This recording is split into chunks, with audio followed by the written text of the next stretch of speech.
Hi, yes, I'm here. Yeah, okay. So we can slowly start. The students are still coming, but we can start and they will join us.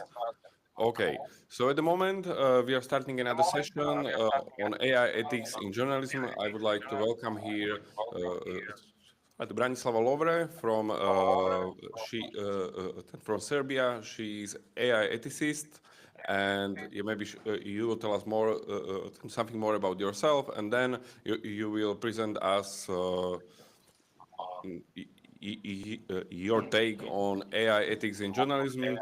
This session will be taken also like more in a more interactive way. You will have some quizzes, as far as I understood, and so you will use your mobile phones and QR codes and so on. But it will be screened online. So at the moment we can start, and I will collect all the rest of the students. So floor is yours, and we can start. Welcome. Okay, thank you so much. I'm really thrilled because I'm today here with you. So one more time, hello everyone, and welcome to this workshop, AI Ethics in Journalism workshop or webinar. My name is Branislava, and I'm really thrilled to be guiding you through this session today. I hope that you will leave with practical insights you can immediately apply in your work.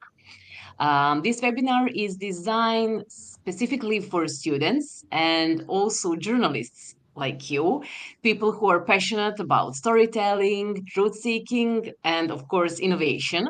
So, we will explore how AI can improve your work while addressing the ethical challenges that come with it. So, our goal today is to understand the ethical challenges journalists face when working with AI, to explore then concrete strategies for maintaining transparency with audience when using AI tools, and of course, to make framework for ethical AI decisions. Something like starting point when we're talking about AI implementation. Before we continue, several words about me. I started my career on television in the children's editorial when I was 13 years old. And they say that once you enter the world of media, there is no turning back. And that has been true for me. So I'm still here. Today, we will speak specifically about implementation of AI in journalism field. In 2020, I began to work as an expert for the Organization for Security and Cooperation in Europe, where I contributed to an amazing project called Freedom and AI. This project explored the ethical aspects of AI and particularly how AI technologies intersect with freedom of expression. Very important topic. During the past several years, I've been guiding media professionals worldwide in understanding how generative AI tools can be applied in journalism. And my workshops focus on potential applications of AI in newsrooms, such as, for example, content creation, fact checking, and workflow optimization, very important topic. And everything I do with special emphasis on ethical issues like transparency, bias, and accountability. We'll speak about that during today's session. And lately, I'm somehow especially proud of one small media startup I co-founded called Impactful. It's space for podcast interviews, testing AI, and of course more. So it's like part-time passion project for now, but we will see where it goes. People say that it's great to learn something new every day. So let's try to do just that. I'm sure that it's not easy to follow all the workshops and all the panels, but especially when talking about this hybrid version. But what will our workflow look like? So this workshop is designed to be interactive, 1.5 hour session, including exercises and time for questions and discussions. Try to treat this like an in-person workshop. So I say that if you, for example, somewhere not in the classroom, turn on camera. If you're in the classroom, then everything is perfect. And try to remain present and engage. I know that it's not always easy. And of course, at the end, we will try to share with you all materials. So you will get full deck of presentations, so you don't have to worry about that part. Okay. When people hear AI, most immediately, at least that is my experience, think of generative AI. But let's take a quick look at the period before 2022 and explore a few examples of how AI was already being used in newsrooms. Okay, so I choose here two examples. When we're talking about using of AI, the Associated Press used artificial intelligence to improve how it reports on concrete earnings. So, by working with automated insights, they created a system that could write thousands of earning stories automatically. And the goal was to save time for journalists and increase the number of stories available to readers. And then the question is what they achieved. So, since 2015, the system has been generating over 3,000 stories every quarter compared to just a few hundred before. And that's a huge jump in productivity.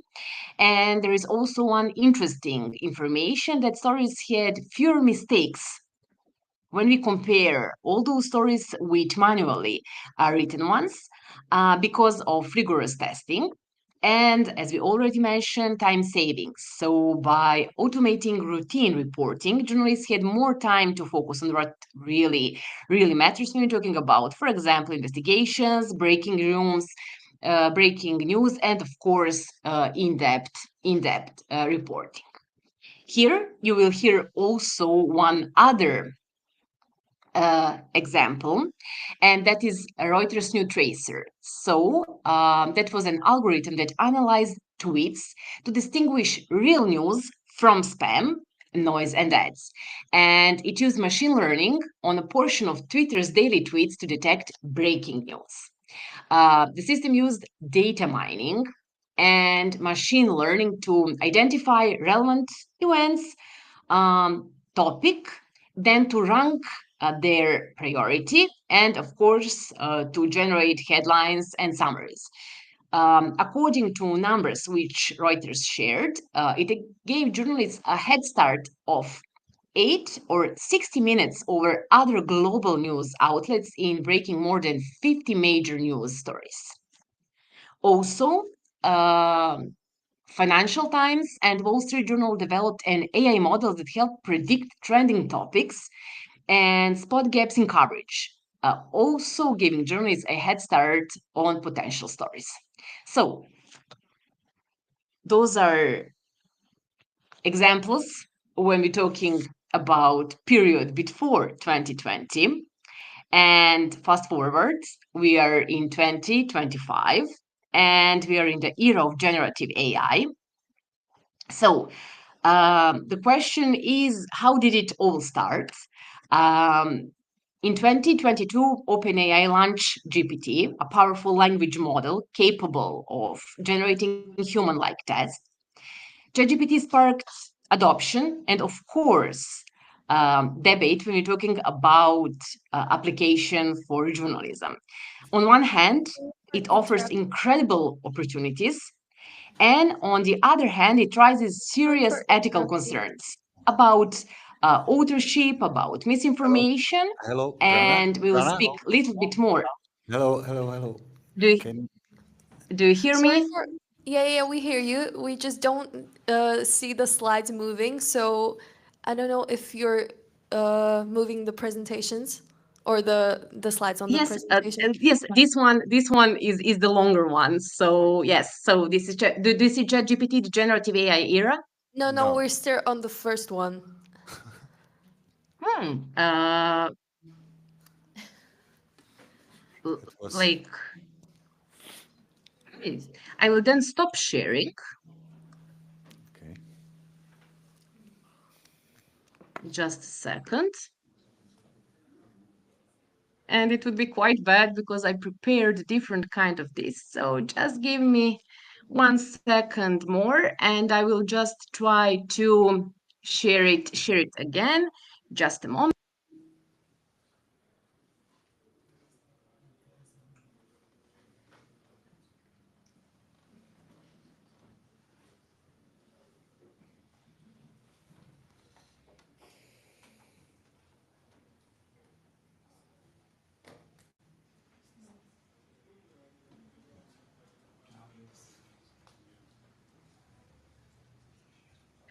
Okay, do you now can see it? Yeah. Perfect. Try Okay, and to I will maybe just move the slide if we can see that it's moving. just a second. And right now, do you see it? That I'm changing it? No. Okay, so the solution is next. So when I click the full screen, nothing happened. So now you can see it. Yeah, we can see it now. And When it's you can see that I'm changing it. Yeah, Yeah. when you don't have it on Perfect. the full screen, we can see it. Yes. So that's some sort of solution for that part. Sorry for that, but you will definitely get the full deck of presentations. So that would be some sort of solution when we're talking about that part. So thank you so much for that information. Okay, so I will go back then to this part. So ChatGPT and the generative AI era. So you can see here that we are talking about 2022. So OpenAI launched ChatGPT. I'm sure that you already had chance to use it on different ways when you're talking about, for example, making different kind of photos or different kind of text input. And we always emphasize that this is very interesting and very important when we're talking about human-like text, actually generated natural language content. But it's also very important when we're talking about all those models to speak about ethic, to speak about any misinformation concerns, and etc. So after that, when we're talking about later in 2023, we also got much more powerful and creative AI tools. So we have images, we have video, we have voice and sound, we have multimodal models. So tools like DALI, Midjourney, for example, Stable Diffusion, they could create super realistic or artistic images just from text prompts. So, for example, get in space and you will get that picture. Also, even early models like Runway could generate short video clips just from text. And now we have different kind of opportunities, and it's almost incredible what we can get when we're talking about generating images and when we're talking about generating videos. Also, voice and sound, similar situation, but all of those things are capabilities. But more power tools also brought more concerns. So people worried about deepfakes, for example, 5 years ago. And we are now even in the most challenging situation. Misinformation, fake videos, voices, there is huge amount when we're talking about different kind of those tools. Before we continue, I would like to ask you, do you use any of those AI tools? So you can scan the QR code or visit the link in the chat. So I will just at the moment try to share it with you. So I stop the screen sharing. So we'll go to uh, Slido. Just a second. Okay. So the question is simple. So do you use any AI tools, ChatGPT, Grammarly, Midjourney. So I will write now. Okay, you're answering already. Perfect. And I will just share the screen just that we can get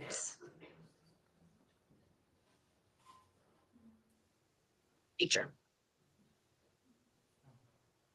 So while there is common assumption that AI is everywhere, the reality is that not everyone is using it, and certainly not on a daily basis. So feel free to simply answer.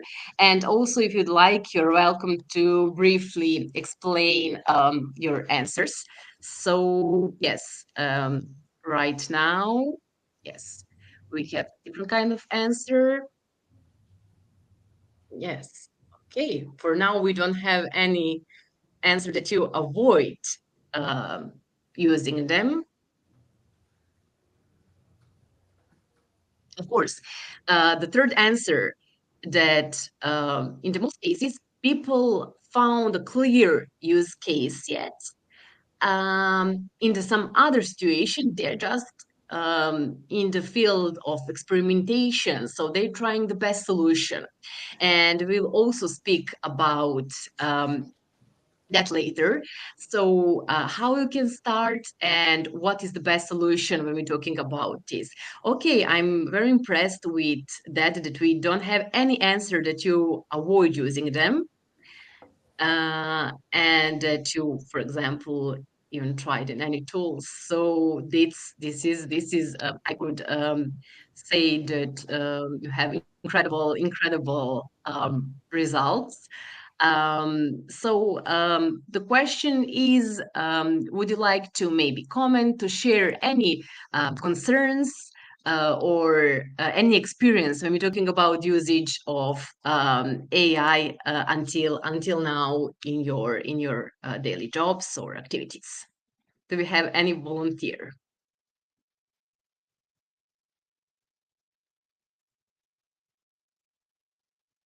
If you would like, just raise your hand.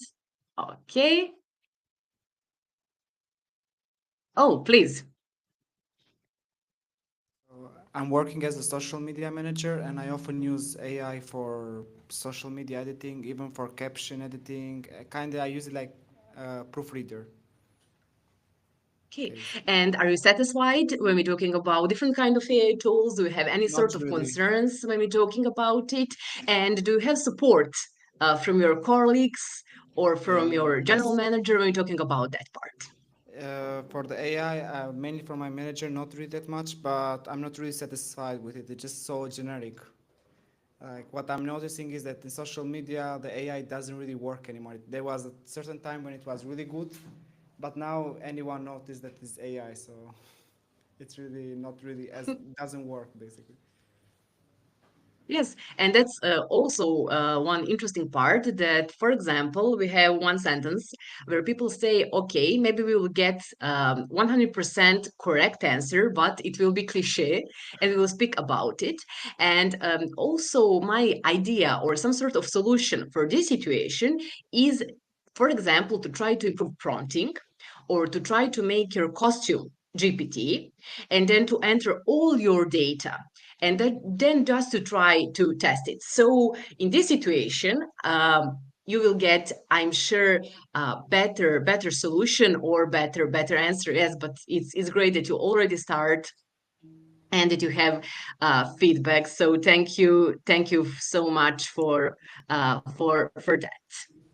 Okay, we are now going back to presentation. So real world use cases for AI in journalism. I also here choose several examples when we're talking about 2023, 2024, and 2025. So let's look at some of more recent examples. So here, Bloomberg has developed its own large language model called the Bloomberg GPT. So this is the exactly situation we spoke 1 minute ago. So they decided to train their GPT on wide range of financial documents curated in-house. So they decided not to use any AI tools with different kind of data, but they made their own costume GPT. And their model is designed to improve natural language processing tasks related to finance, such as, for example, sentiment analysis, name entity recognition, and news classification involving financial terminology. Also, this is not the only solution. Semaphore, on the other hand, for example, has collaborated with Microsoft and OpenAI to build an AI-powered multi-source breaking news field called Signals. This AI tool is focused on research and helps Semaphore's journalists search news sources in different languages from around the world. Human editors evaluate and verify sources, write summaries, and also write original information through relevant links. But this is also one great example. So, for example, if you decide to develop any AI tool, and if you don't have huge budget, if you don't have people, if you don't have different kind of sources, you always can find some sort of cooperation, maybe with different departments when we're talking about faculty, or even with company who would like to be part of your idea. Also, small Swedish newspaper found that including AI summaries increased the number of time readers spent on an article. So they find people spend longer on articles with AI-generated summaries. So when we mention AI, we always think about that AI will fully generate any type of content. But sometimes we can use, for example, large language models just to make summaries for our articles, and then just to try to test it and to see what will happen. So here we have different kind of AI applications. So AI already being used for tasks like transcribing interviews, analyzing large data sets for investigative pieces, then, for example, generating simple new reports. We're talking about huge amount of data. So, for example, reports connected with sports scores or financial summaries. We also mentioned that. And also personalizing news feed and, for example, even assisting with headline suggestions. Okay, so we've seen some examples from the media industry, but before we move on, I have a quick question for you. Which AI tools do you use, and what do you use them for? And if you can, so you can just write one example. So we will also use Slido for this part. And I will just try to share it. So the link is same, just one moment. And you will have opportunity to write your opinion. I think that maybe it's easier to write down. So that's it. I will also try to share screen just that we can have some sort of idea. So the question is, which AI tools do you use and what do you use them for? So we got several examples from newsrooms, summaries. A lot of journalists said that they use it, for example, for some sort of feedback. So sometimes they ask, for example, ChatGPT to be editor, for example, and then they go back and forth. We're talking about getting getting feedbacks. Okay, content inspiration. Wow, what a variety of answers. Titles, editing, Grammarly, Suno Music, 11 Labs, Claude, perfect. TurboScribe, exactly. I like it very much. So language correction, uh, paraphrasing, uh, grammar correction. So you will not use it for 100% content generation, but for some sort of improvement or time saving, and it's incredible. Yes, text editing, as I already said, some journalists said that they just write prompts. Act like that you're my editor in chief, and I'm journalist in, for example, one small newspaper, and I have prepared text. Give me feedback. So this is also a great opportunity that you can, for example, use any of those AI tools just to be in role of your colleague or something like that. Just one example. Proofreading, yes, always a great solution. Copywriting, why not? Language correction, it's also great solution. Help, yes, yes, that's always great if we can get help. So we'll just wait 1 minute just to see. Did you all write down? Yes, perplexity, uh, perfect solution when we're talking about different kind of sources, etc., etc., etc. Yes, so I'm really impressed when we're talking about your answers. Okay, just one moment. So I stop sharing that part. So we'll go back to PowerPoint presentation. So it's easy in most cases to use it or to try some sort of different kind of outputs or different kind of solutions when we're talking about, for example, prompts. But one of the main and one of the most important questions is how journalists can ensure ethical and fair practices with generative AI. So I decided to ask several LLMs, such as Hugging Chat, Claude, and Chat GPT, what they think about this topic. So you can see the screenshot of prompt. I just gave basic prompt. So how journalists can ensure ethical and fair practices with generative AI, answer in 2 or 3 sentences. And you can see the screenshot, and the answers are quite generic. So we already spoke about that, and if the response you get after prompting is correct, that's good, but it's not perfect because it will likely be cliche if you don't find solution to improve your prompting, or for example to use your own data, or to try to find the best AI tool for your task. So when you look here, everything is pretty similar. But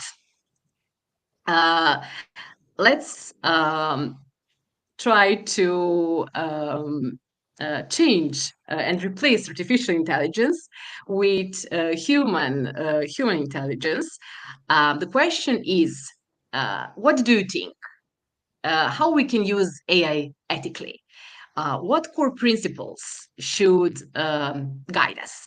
We can speak more about that, but before, I will also give you opportunity just to write your opinions here, because I think that maybe it would be also much more easier. So I will just start here, and the Slido is the same. So, how we can use AI ethically? What do you think? What is solution here? What we should pay attention, or even how is it compared with ethics when we're talking about journalism in general?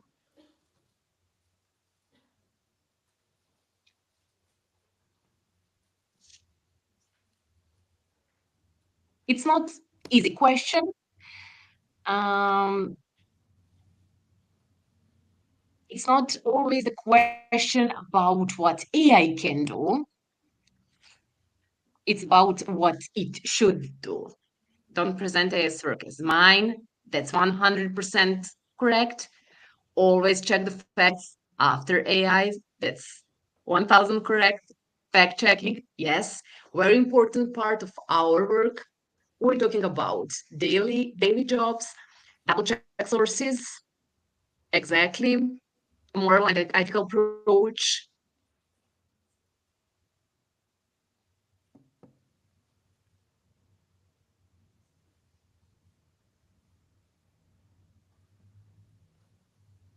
I think we should tell our readers about using AI. Yes, I 100% think the same, and we will also speak about solution when we're talking about communication with our readers regarding using of AI. Just use it for guidelines, don't make it do your work. Exactly. Always double check is just secondary source, use it as inspiration, double check, triple check, etc. We shouldn't copy paste from AI. That is also correct, especially if you use large language models on different kind of AI tools and you're not sure how did they collect data. Do not make AI do everything instead of you. Yes, that is also important.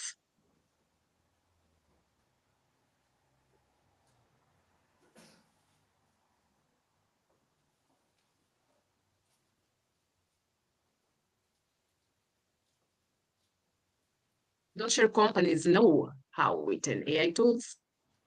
Do not make okay. Do not make AI do it. Okay.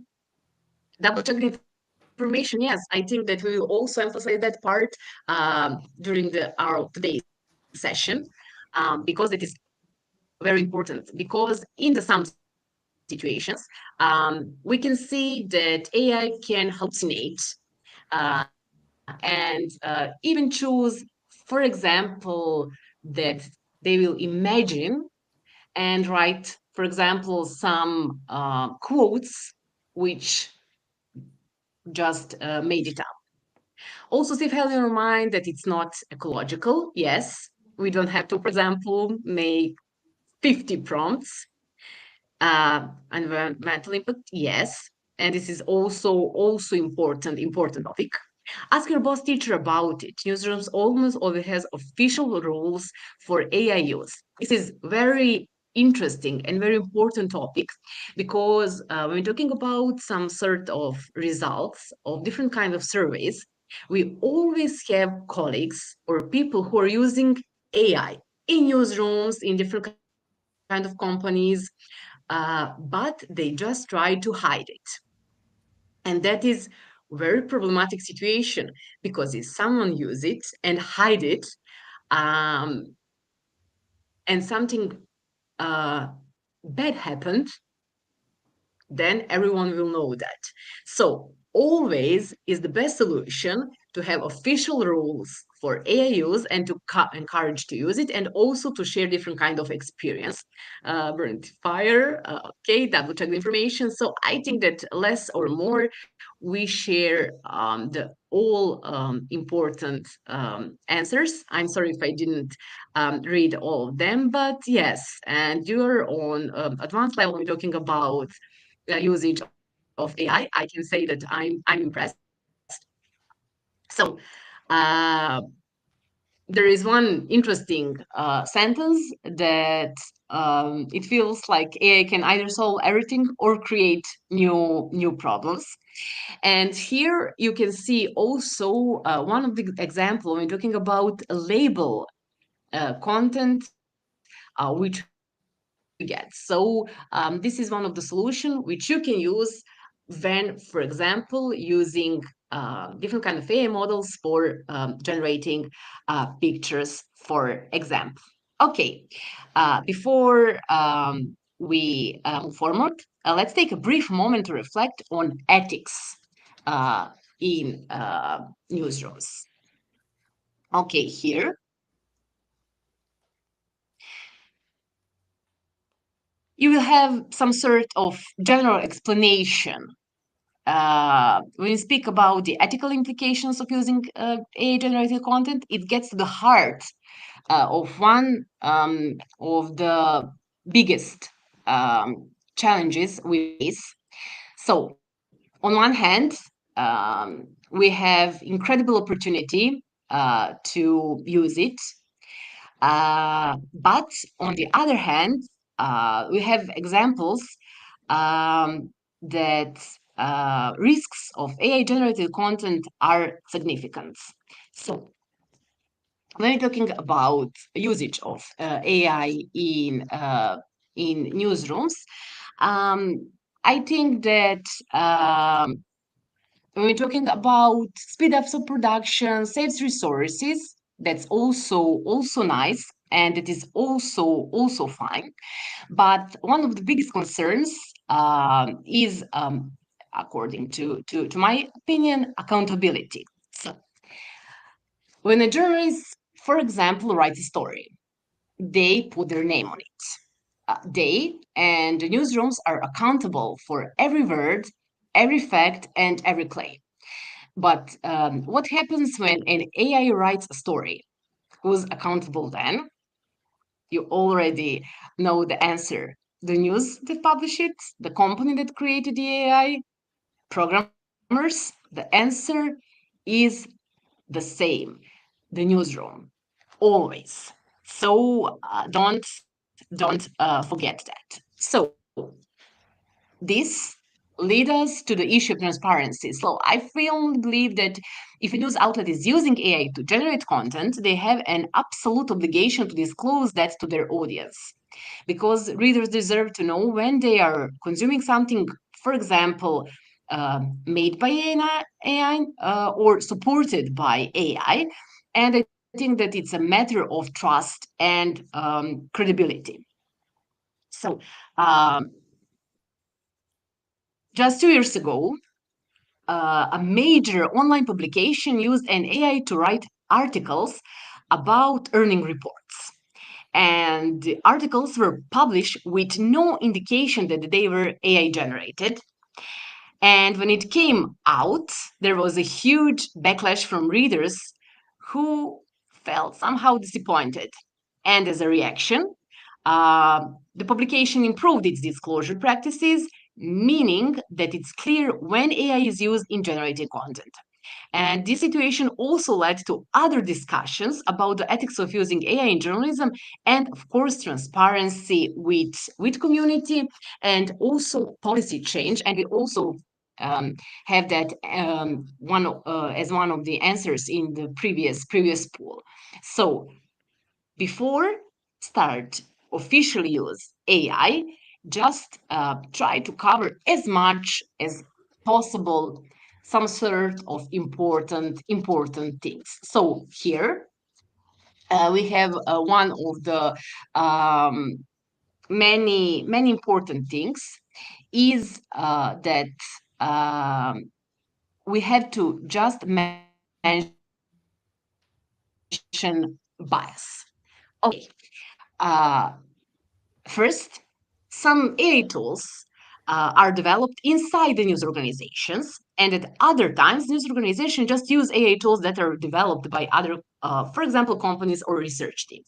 And this is the cases in the most newsrooms, especially talking about small newsrooms with limited resources. In either of these conditions, both will have different challenges and responsibilities for handling the prevention of bias. By building their own AI, news organization would be in control of the process and could directly affect the selection of training data, how models are tested for bias, and what mechanism for human oversight are applied. But this also means they bear full obligation for any biases or errors they may arise in the future. So always pay attention of all of these important questions. On the other hand, for example, when using tools developed by other companies, we are not always in position to know what kind of model those companies use to train and test the tools. And in such cases, it's our duty to try to understand all risks, all possible biases before use of any AI tools. Huge recommendation is to try to read their AI policies and to see and try to get as much as possible information. If that is not possible, if you, for example, cannot get clear information about how did they collect data, try to use it to test it, or it's always good and best solution just to try to make your own GPTs, for example.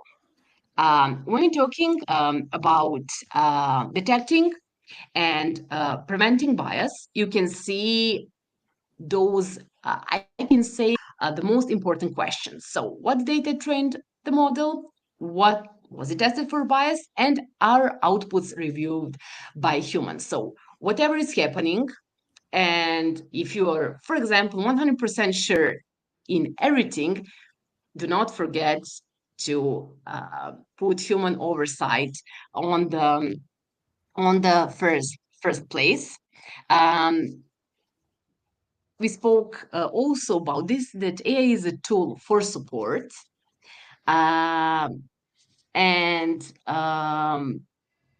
not here just to replace, for example, any human judgment, or to somehow take over editorial oversight. So personalization and privacy. Here we can, for example, speak about benefits and concerns. So a few years ago, there is one interesting situation that major media company decided to use AI to personalize news for each user based on their online behavior. So the goal was for everyone to get news tailored to their own tastes. And it sounds perfect. So more sports for those interested in sports, and so on. And that sounds great in theory, but in practice, that meant collecting huge amounts of data on each user, what they click, what they like, what they search for, even where they physically in some areas or in some cities while doing it. And of course, people rightly started to asking different kind of question. So this is also important thing: transparency, choice, and security. So transparency, first and foremost. If you're using our users' personal data in any way, we have a duty to be 100% open and honest about it. What data we are collecting, how we are using it, who we are sharing data with. All of that needs to be crystal clear and easily accessible. No fine print, no hiding behind complicated terms, plain and simple. Second, choice. Users must have the ability to say no thanks if they don't want their data used in a certain way. And that can be some option in settings that, for example, no one can find. It needs to be a real and visible question. For example, do you want us to use your data for yes or no? And then they can just easily opt in or opt out. And third, we have here security. So if we are collecting sensitive personal data, we have an obligation to ensure its maximum protection. That means that we somehow should invest in measures from encryption to access controls. And it means also being proactive, not reactive. So not waiting for someone or something bad to happen and then try to fix the damage, but doing everything in our power to prevent it from happening in the first place. And also, when we're talking about usage of different kind of AI tools and large language models, if you have any sort of sensitive topics, or you have, for example, an interesting interview, but with sensitive data, try to anonymize it or just to delete it. Don't ever put any sensitive or private data in any of those AI tools. In some paid versions, we just have that easy options. We go to settings and just delete some parts of it or just decide to turn off data collection. We never know what will happen. And if you, for example, preparing some important or sensitive topic, or try to, for example, do some different kind of researches, and you have some sensitive data, in that situation, try not to enter those content quite easily. And here is some sort of solution. So just because we can,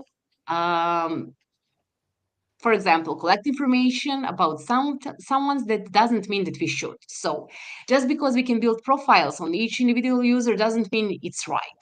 We must always ask ourselves, is this ethical?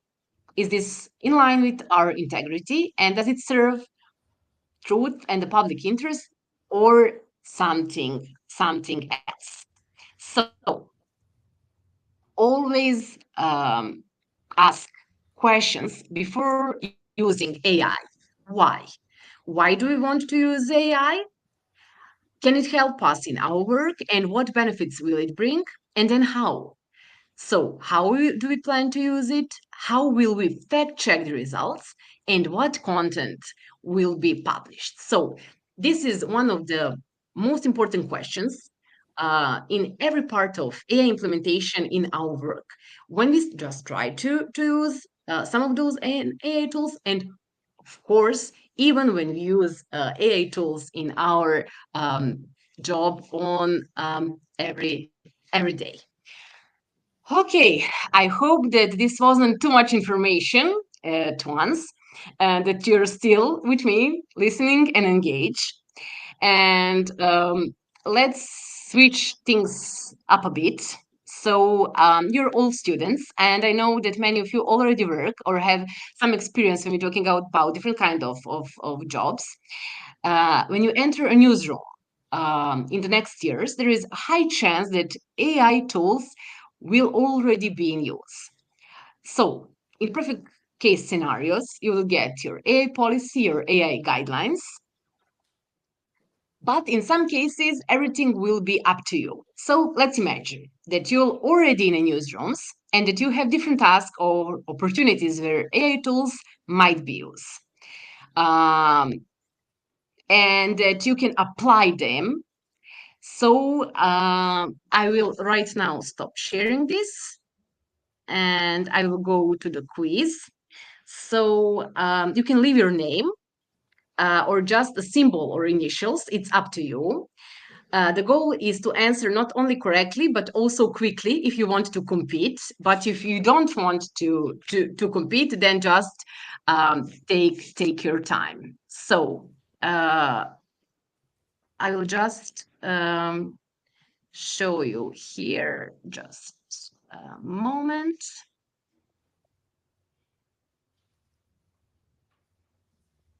Okay.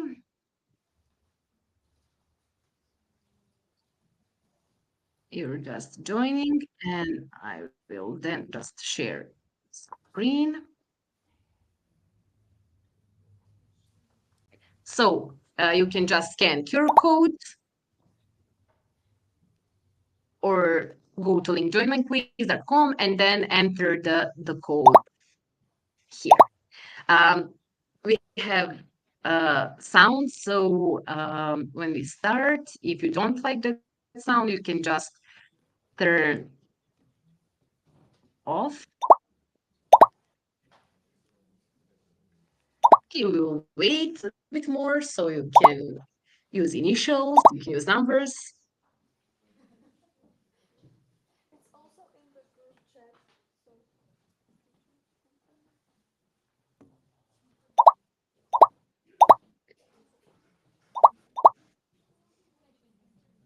We will have approximately about 30 seconds per questions. And when we just finish the quiz, we'll just go step by step through every questions. Also, if you have any questions at this point, just please raise your hand. So the idea is just to try to cover all ethical aspects, all possible problematic solutions, but it's not always easy, especially not when we're talking about some limited time. We'll wait just a little bit. Okay, 40 participants. I think that we're all here. I will wait. Okay, 1 minute more. And okay, I will just turn my camera off and my mic. And just a second. Okay, start the quiz. So you have 15 questions. You have 30 seconds per question, and you will get 4 possible answers for any of those of it. Okay, let's see what we will get.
Okay, it's interesting what's happening. So we have here first, second, third, just take time.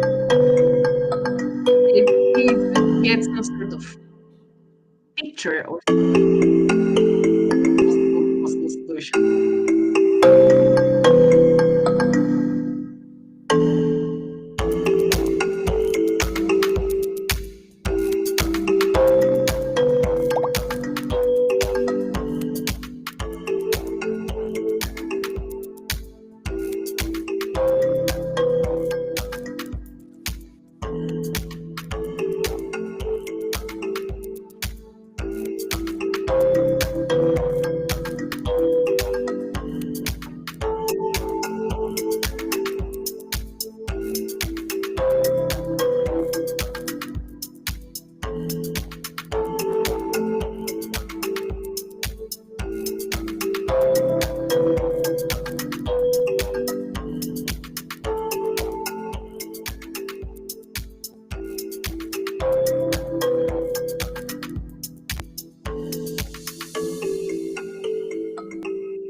I'm quiet, so I hope that you're doing. We have any question. We'll wait just a few minutes.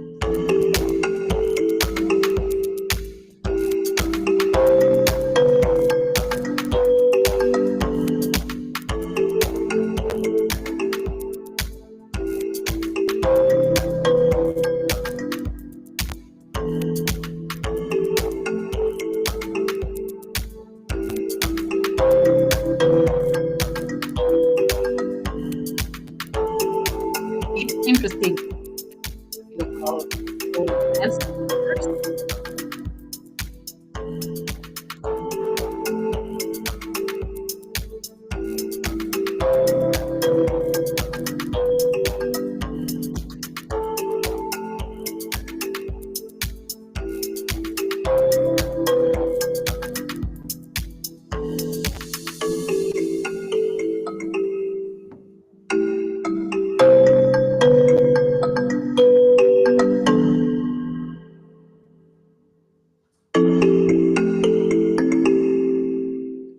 Okay, we'll wait just several seconds more, and then we will see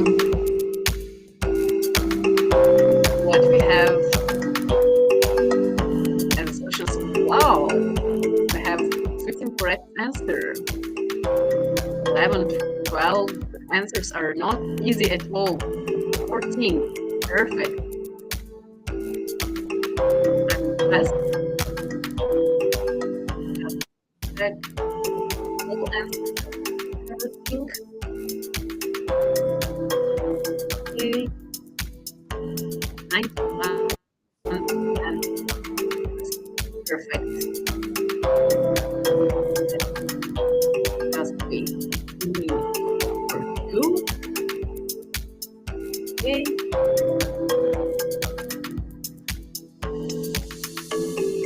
It's important to have correct answers and to be quick when you talk about all of this. So that is so in the class more everyone finished. So here right now I will end this and show the first slides. So congratulations to one. I hope so that I pronounce the name correct. If you like, just raise your hand, please. And you deserve recognition. You're very okay. What you're in great and example. So perfect. Okay, now we can start which is on the first page. Okay. Great. So we have somehow two winners. Incredible and congratulations. So Sorry, here, can you? Julian, Sorry, can you cancel the quiz was- because we cannot hear you for the music. Maybe just the music. Or the There is music a- on the have quiz. anything like, you can just raise your hand. It's like right on the top. Okay. Let's just go to the whole Sorry, can you hear us?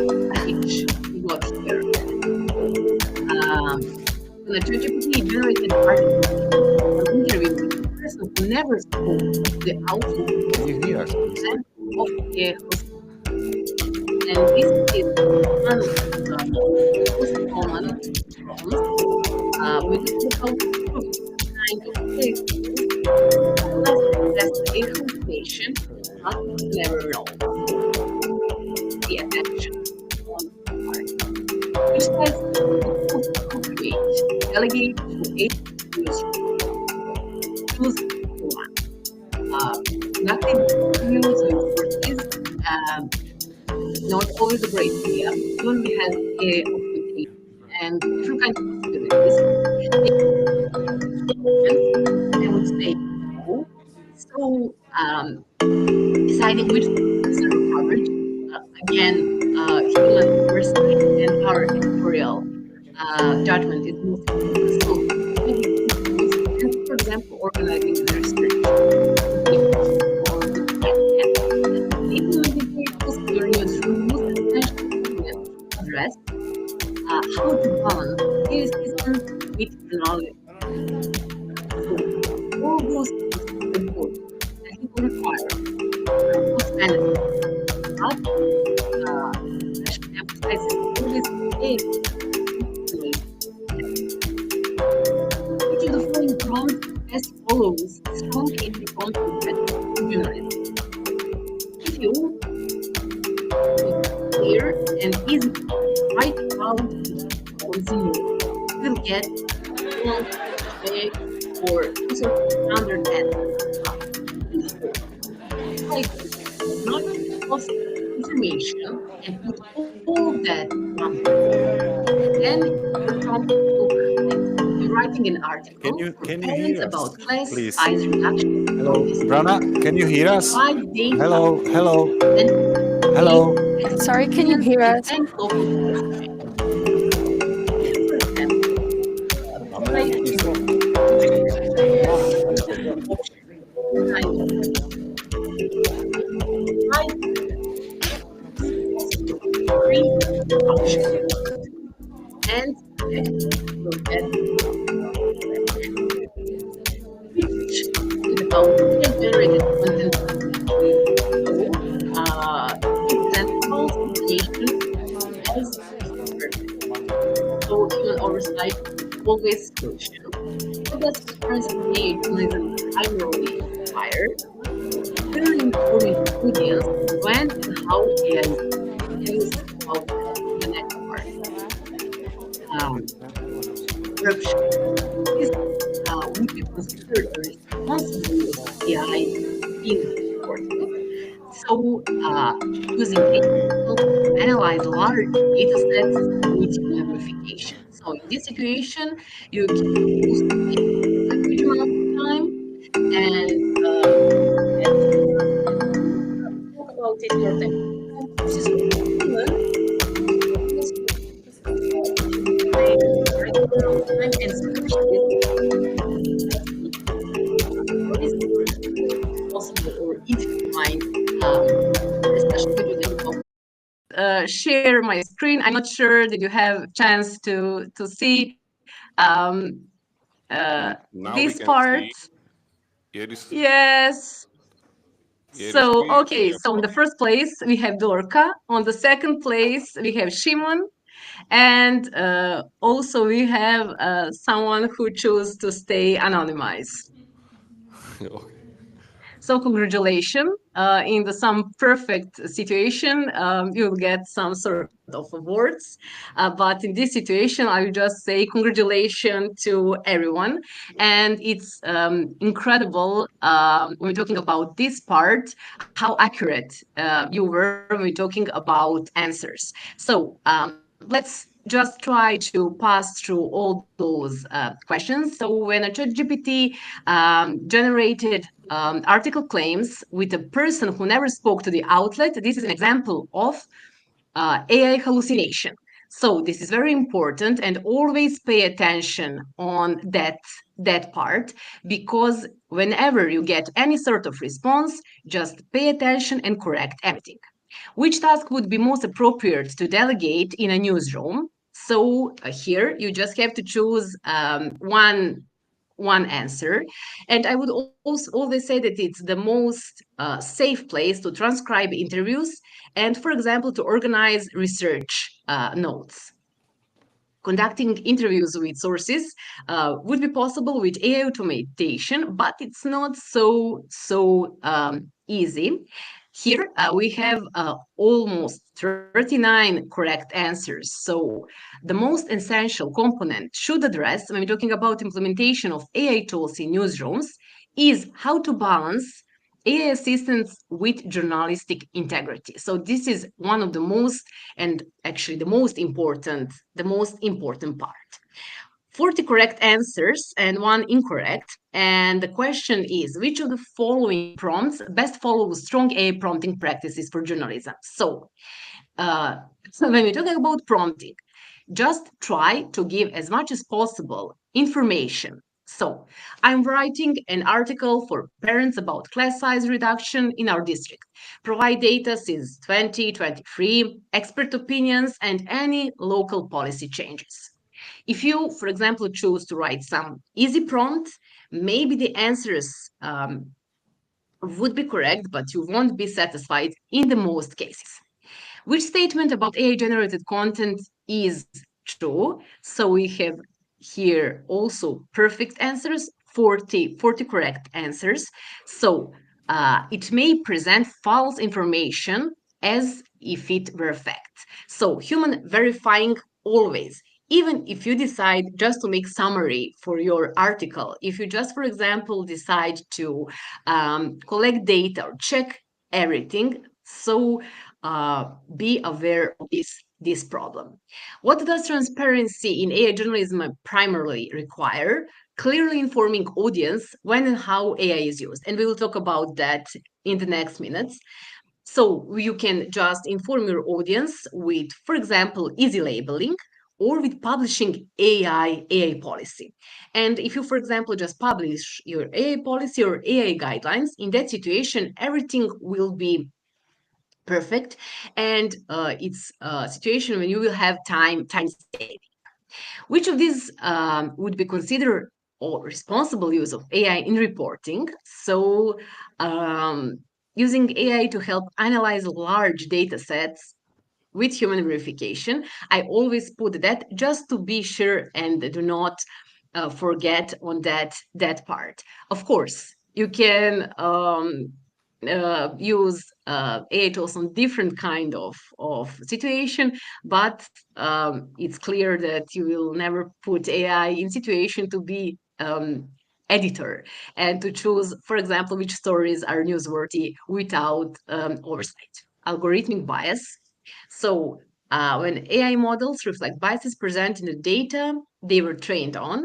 So if you have a solution or if you have time or if you have opportunities, it's always the best option just to make your own custom GPT, for example, and to put your own verified data. What is the prompt in the context of generative AI? So the input that instructs the AI what to generate. If we, for example, have deep research, it would be great just to have as much as possible, again, clear input with as much as possible information, just to be able to get the best results. The question which we already covered, who is responsible for incorrect information? Always the media outlet that publishes the news. So don't forget that. In some perfect world, every AI tools will be 100% correct, 100% easy to use, but we're not in that world. So we always have to pay special attention when talking about this part. Content summarization, translation, headline optimization, all of those things are always good solution, especially when you're talking about starting point and using AI. 12th question. So how can transcribing interviews and organizing research notes benefits from AI? Again, we will save some time and organize notes efficiently. What is the impact of reporting on the deep fake itself and its potential impact? So this is something like open question. So it raises awareness about the existence and dangers of deepfakes. So when I speak with my colleagues, I'm always say, if you have time and if you have a place in your newsroom, try to inform your audience as much as possible about usage of AI, testing and everything, because we are learning every day. So, for example, we are now here and we don't know which new AI tools or AI capabilities will be available tomorrow. So try to inform your audience about that. If you, for example, get some sort of deep fakes or any fake generated content as a source for your text, and you then just fact check it and you find that it's deep fake, that also could be great example of one perfect educational story for your audience. So also, if you, for example, try to use some AI tools and you read their AI policy and find that they are just not free when we're talking about copyrights, even with paid version, you also can inform your audience, and on that way we will get some sort of great opportunity for AI literacy, and we will need that.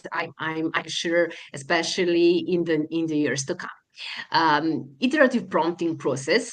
is that we can, for example, ask a broad question first and then follow up everything.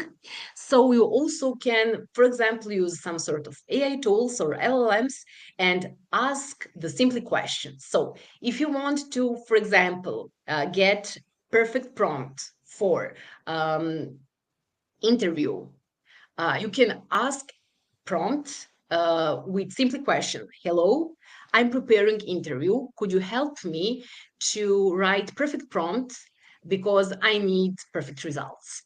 And then you will get some sort of idea. So if you're not good at this part, you also can use all those AI tools for a research base. And the last question, why is it useful to include the audience in your prompt? Is the question is easy because we will help the AI to choose the words, tone, and detail level that match the readers. And on that way, if you, for example, made your own custom GPTs, in this situation, you will have, in the most cases, perfect solution when we talk about inputs which you will get. Okay, when we're talking about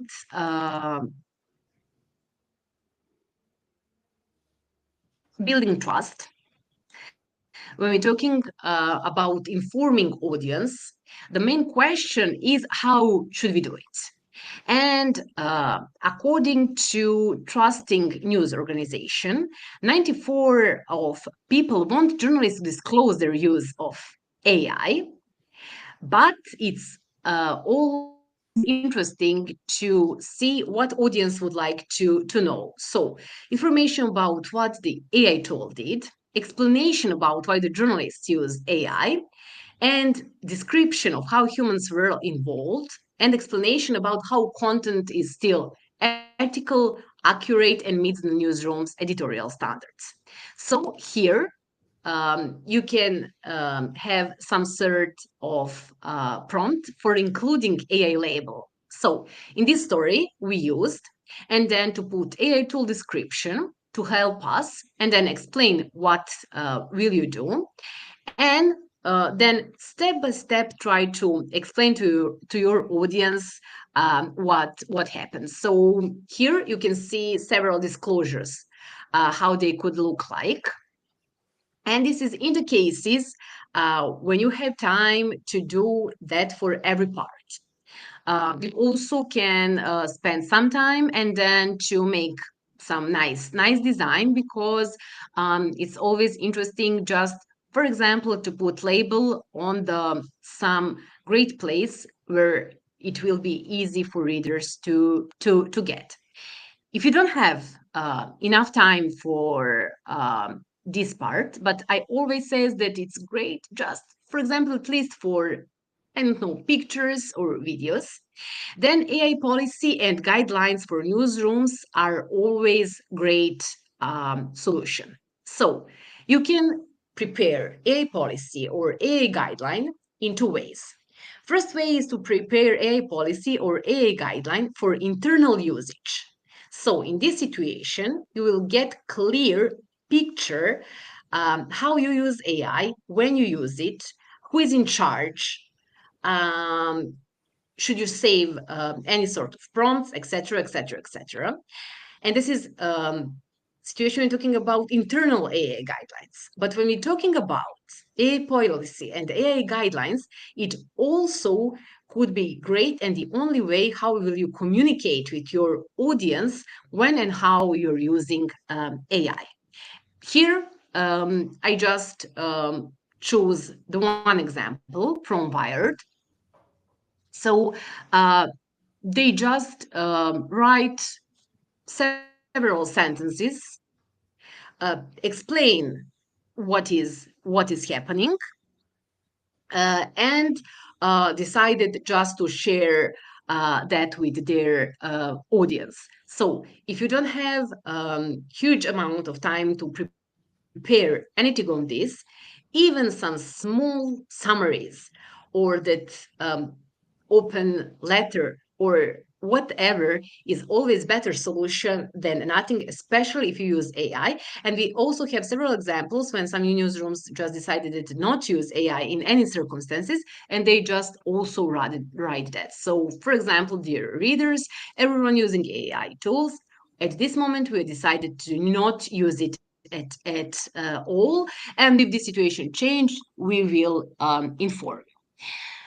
One of the main questions, especially when we're talking about these topics, is when to trust AI tools, or can we trust AI tools? And this is a $1 million question. So it's not simply yes or no. Think of it as a risk assessment. So some tasks are low risks and others are high risks. So, for example, we have low risk as the example. So transcribing audio, summarizing documents, if you verify, um, everything will be, in the most cases, perfect, and you don't have to worry. But we also have higher risk, so lower trust, and it means that it requires heavy oversight. That could be drafting articles on sensitive topics, making editorial judgments, generating images, video for news, complex analysis without understanding the AI processes. So in this case, some sort of recommendation is to not use it, or just to pay some sort of special attention. But let's just go to some questions which you could use when we're talking about trust and using AI tools. So ask yourself these questions before relying heavily on any AI tools.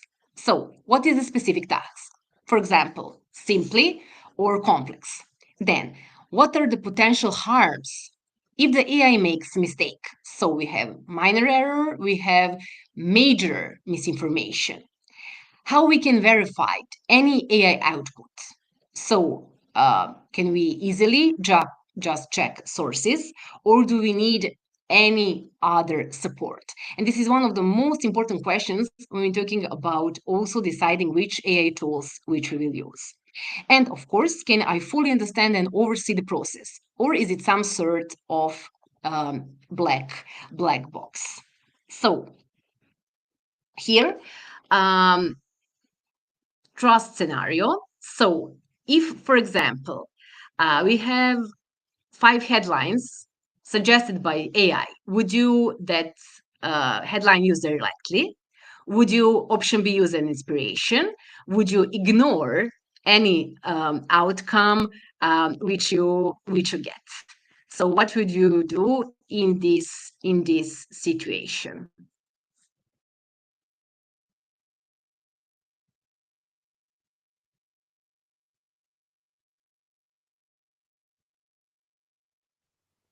The perfect answer is always just to use it as an inspiration.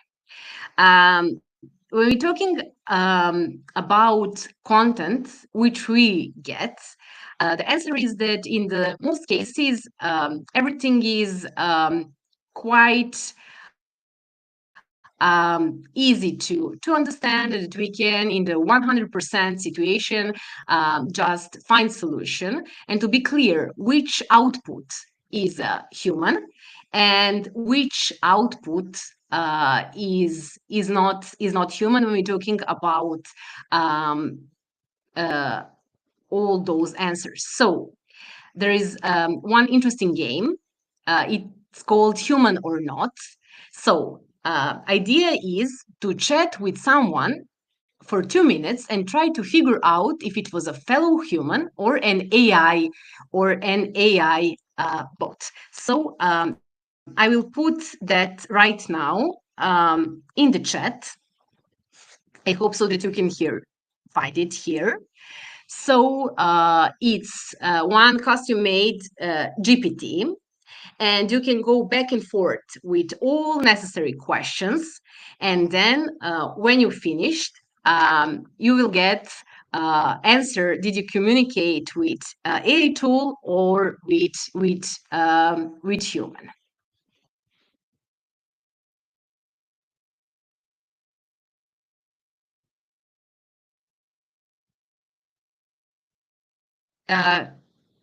Just one question. So can you go to this link?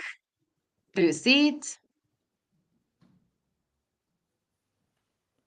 in the chat? And if you can, then you can start communication with AI bot. So you will have 2 minutes. And after that, you just have to answer, did you communicate with human or AI?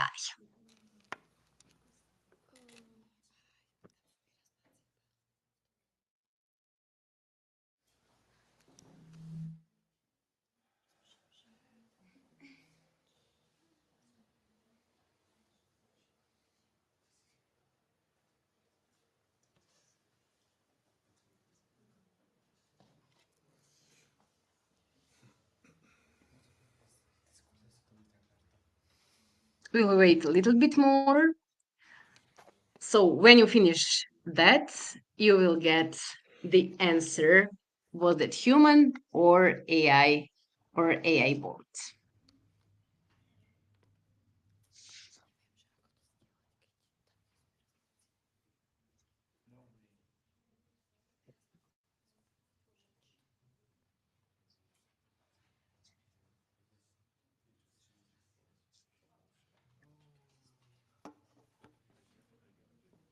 Okay, so what was the main point of this?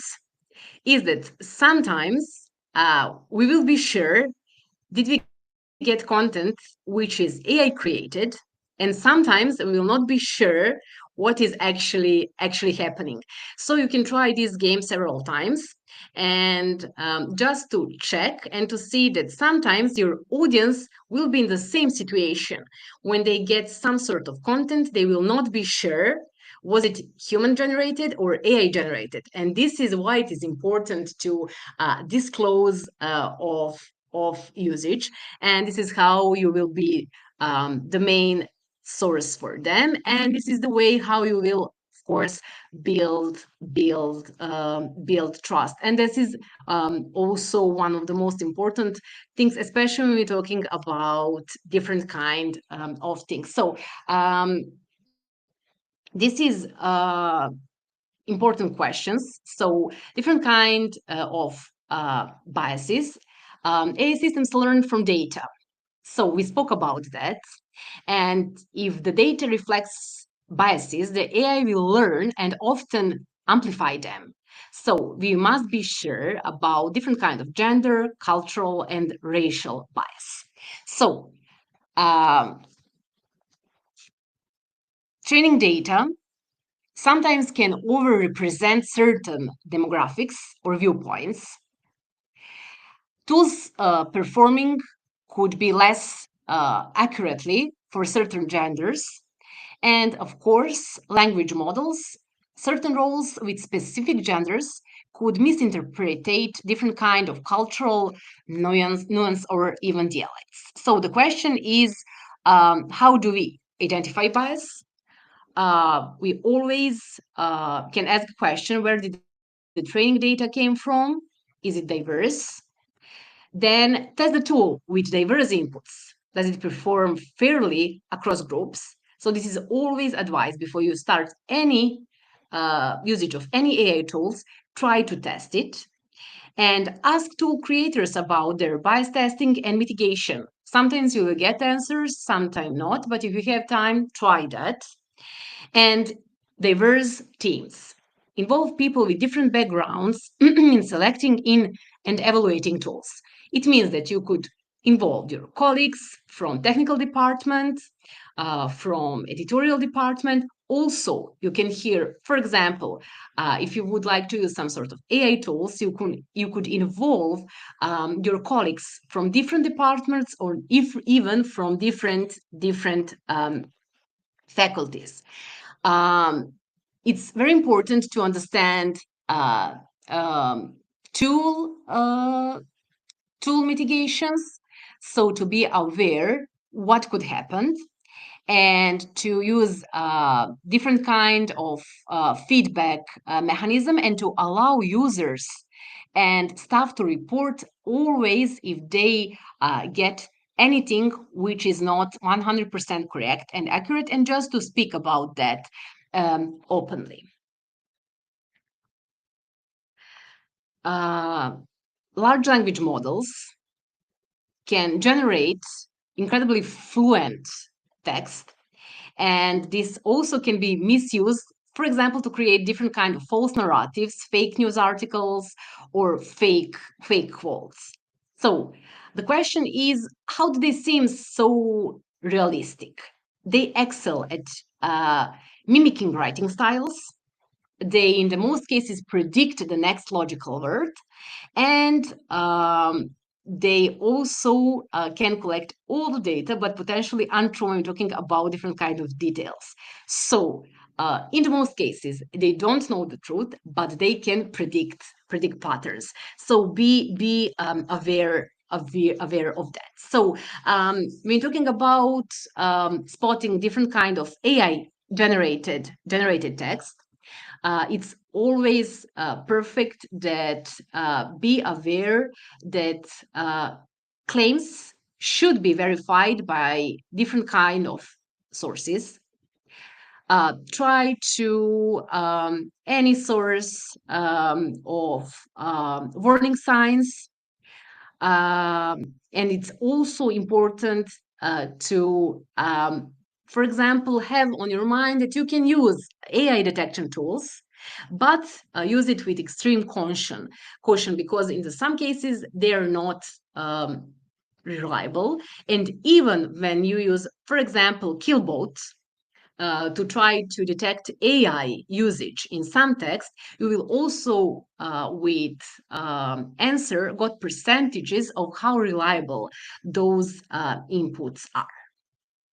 So your ethical AI toolkit, which could be some sort of basic slide, is to always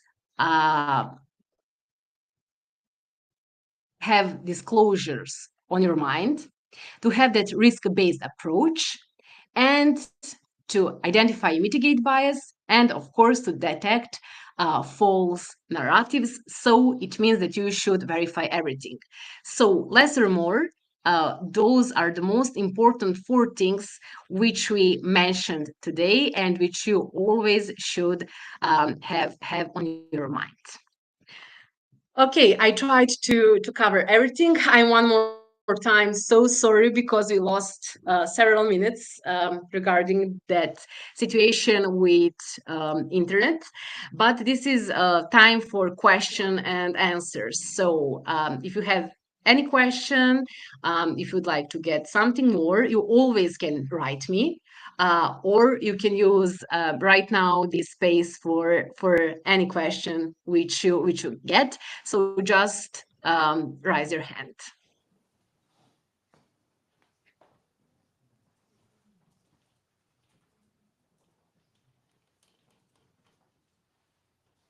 We will just leave several minutes more for any sort of feedbacks or ideas, or if you want to share anything, this is time for that.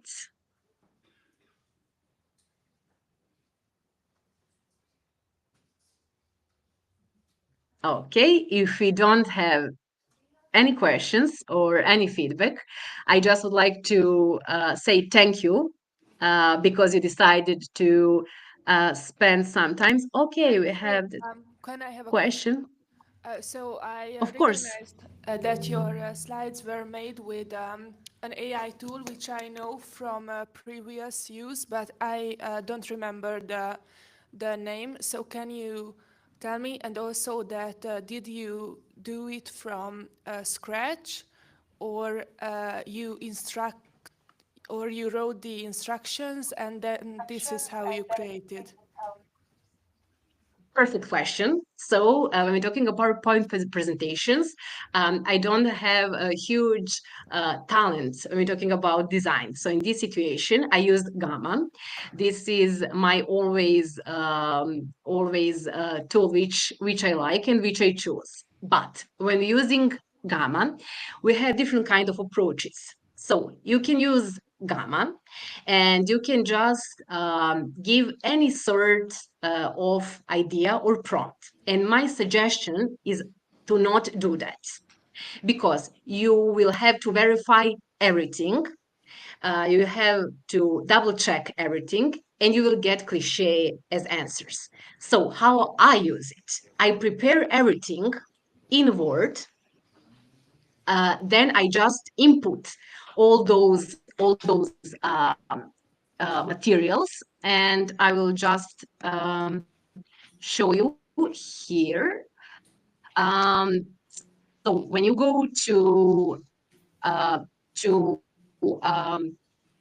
their homepage, you can just choose make it with AI, make it from the scratch, or use your own content. And then when you use your own content, you just then can choose that question, do not change everything. And in that situation, you will get the best results. And that is always my advice for you. So if you don't have time for some visual and nice moments, and if you'd like to get interesting PowerPoint presentation, you can use different kind of AI tools, and I can send you recommendations for some of them. But never put AI to prepare your content. You can try it, but you will see that you will not be satisfied with the answers in the most cases. Thank you.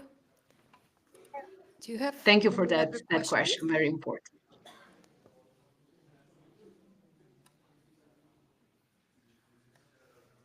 I think we have no more questions.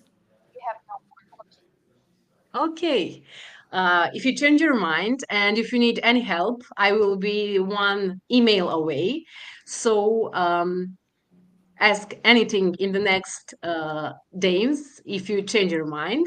And if not, thank you so much because you decided to spend these 90 minutes and even more on this workshop. I hope so that you get at least some basic knowledge or interesting information which you could use in your everyday job. And I'm really impressed with all knowledge you shared with me, and it was really a pleasure to be with you today. Thank you so much. Thank you too. Thank you. Thank you for this. It was a pleasure. Thank you.